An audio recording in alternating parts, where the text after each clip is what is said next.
بسم اللہ الرحمن الرحیم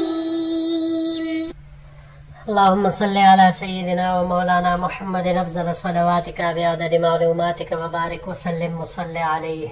بسم اللہ الرحمن الرحیم. عزیز طلباء کرام، مختارات من ادب العرب سے بحمد اللہ تعالی آج ہمارا سبق نمبر 24 ہے اور الخطابۃ المعجزۃ اس مضمون کا آج دوسرا اور آخری حصہ پیش کرنے جا رہے ہیں. تو بڑھتے ہیں اپنے سبق کی طرف. حضور صلی اللہ علیہ وسلم نے حضرت سعد بن عبادہ رضی اللہ تعالیٰ عنہ کو حکم دیا کہ انصار کو یہاں پر اس باڑہ اور خزیرہ میں جمع کرو، میں ان سے کچھ باتیں کرنا چاہتا ہوں. تو لہٰذا حضرت سعد بن عبادہ رضی اللہ تعالیٰ عنہ اپنی قوم کو لے کر آئے، انصار کے اس قبیلے کو لے کر آئے اور ان کو حضور صلی اللہ علیہ وسلم کے سامنے بٹھا دیا. آپ صلی اللہ علیہ وسلم نے کھڑے ہو کر اللہ کی حمد و ثنا بیان کی جیسے کہ وہ لائق ہے اس کے. پھر آگے اپنی بات شروع فرمائی. یا معشر الانصار مقالۃ بلغتنی عنکم، کہ اے انصار کی جماعت، وہ کون سی مشہور بات ہے جو مجھے تمہاری طرف سے پہنچی ہے.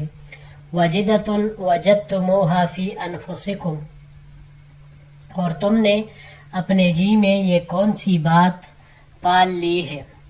الم آتکم ضلالا فہداکم اللہ بی، کیا میں تمہارے پاس اس حالت میں نہیں آیا کہ تم گمراہ تھے، پھر میرے ذریعے اللہ تعالی نے تمہیں ہدایت عطا فرمائی. وعالۃ فاغناکم اللہ بی، تم فقیر تھے پھر اللہ نے میرے ذریعے تم لوگوں کو غنی کر دیا. وَأَعْدَاءً فَأَلَّفَ اللَّهُ بَيْنَ قُلُوبِكُمْ، تم آپس میں ایک دوسرے کے دشمن تھے، پھر اللہ تعالیٰ نے تمہارے دلوں میں محبت ڈال دی. قالوا، انصار سب نے کہا، اللہ ورسولہ امن و افضل، کہ اللہ اور اس کے رسول ہی زیادہ احسان اور فضل والے ہیں. ثم قال، پھر آپ صلی اللہ علیہ وسلم نے ارشاد فرمایا، الا تجیبونی یا معشر الانصار، اے انصار تم مجھے جواب کیوں نہیں دیتے. قالوا، انصار نے فرمایا، بماذا نجیبک یا رسول اللہ، للہ وَلِرَسُولِهِ الْمَنُّ وَالْفَضْلُ. انصار نے عرض کیا کہ اے اللہ کے رسول، ہم کیا جواب دیں، اللہ اور اس کے رسول ہی کے لیے احسان و فضل ہے. قال، حضور صلی اللہ علیہ وسلم نے ارشاد فرمایا، واللہ لو شئتم لقلتم فلصدقتم ولصدقتکم، یا یہاں پر یہ جو ہمارے اسکرین پر عبارت ہے وَلَصُدِّقْتُمْ، دونوں طرح کی کتاب میں مختلف عبارات یہ استعمال ہوئے ہیں. آپ صلی اللہ علیہ وسلم نے فرمایا، اللہ کی قسم اگر تم چاہتے تو کہہ ڈالتے اور تم سچے ہوتے. وَلَصُدِّقْتُمْ، اور تمہاری تصدیق کی جاتی، اور اگر وَلَصَدَّقْتُمْ لیا جائے تو معنی یہ ہوگا کہ میں بھی تمہاری تصدیق کرتا. کیا کہتے تم لوگ، اتیتنا مکذبا فصدقناک، کہ آپ ہمارے پاس، اے اللہ کے نبی، آپ ہمارے پاس اس حال میں آئے کہ آپ کی تکذیب کی گئی تھی تو ہم نے آپ کی تصدیق کی. ومخذولا فنصرناک، آپ کی قوم نے آپ کو بے یار و مددگار چھوڑ دیا تھا. فنصرناک، تو ہم نے آپ کی مدد اور نصرت کی. وطریدا فآویناک، آپ دھتکار دیے گئے تھے، ہم نے آپ کو پناہ دی، ٹھکانہ دیا. وعائلا فواسیناک، آپ ہمارے پاس مفلس ہو کر آئے تھے، ہم نے آپ کے ساتھ ہمدردی کی. اوجدتم علی یا معشر الانصار فی انفسکم فی لعاعۃ من الدنیا تألفت بها قوما لیسلموا ووکلتکم الی اسلامکم. اے انصار، کیا تم دنیا کی معمولی تنکے پر میرے اوپر غضبناک ہو کہ اس کے ذریعے سے میں کسی قوم کے ساتھ الفت اور محبت سے پیش آیا تاکہ وہ اسلام لے آئے، یعنی جو مؤلفۃ القلوب تھے وہ اسلام پر مضبوطی کے ساتھ قائم اور جمے رہے، اور تمہیں تمہارے اسلام کے سپرد کر دیا. الا ترضون یا معشر الانصار ان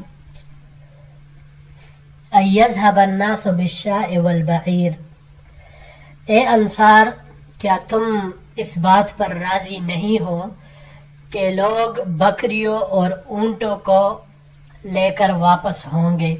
وترجعون برسول اللہ صلی اللہ علیہ وسلم الی رحالکم. اللہ اکبر.